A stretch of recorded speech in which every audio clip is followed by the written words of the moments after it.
बोलते तू बेटा, मला काही कळत नाही गड्या. सर तुमचा पेशंट ऑफ झाले. काही बोलते, नको ना चेष्टा करू. खरंच बोलते सर, माझ्या बापाच्या वयाचे तुम्ही, का चेष्टा करेल तुमची. सर पेशंट ऑफ झाले. तू काय बोलते ना, मला अजूनही कळत नाही.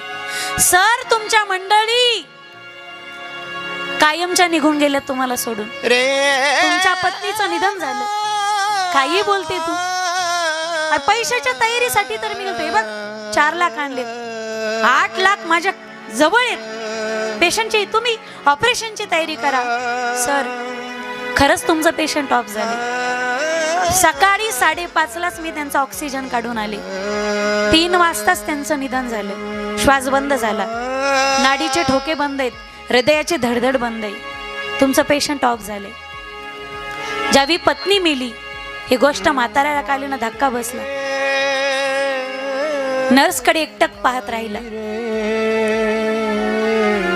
त्याच्या संयमाचा बांध फुटला, मोठ्याने आक्रोश केला आणि काउंटरवरचे जे पैसे होते ना असे उधळून दिले त्याने, असे उधळून दिले. घ्या पैसे, तुम्हाला पैसेच पाहिजे होते ना, घ्या पैसे. काउंटरवरचे पैसे उधळले. संयमाचा तोल गेला, काउंटरचा आधार गेला, घेतला, माणूस खाली बसला. व्यापाऱ्याच्या लक्षात आलं, धावत पळत आला. त्या म्हाताऱ्याला असं जवळ धरलं. म्हाताऱ्याने व्यापाऱ्याच्या कमरेला मिठी मारली आणि ढस ढसून रडू लागला. असा हात ठेवला व्यापाऱ्याने त्याच्या मस्तकावर. म्हाताऱ्याने एकदा वर पाहिलं, एकदा या नर्सकडे पाहिलं, एकदा त्या नर्सकडे पाहिलं, असं वर व्यापाऱ्याकडे पाहिलं. पत्नीची जी खोली होती ना त्या रूम कडे पाहिलं आणि मान खाली घातली. एकदाची मान जशी खाली घातली ना तशी मान उचललीच नाही त्याने.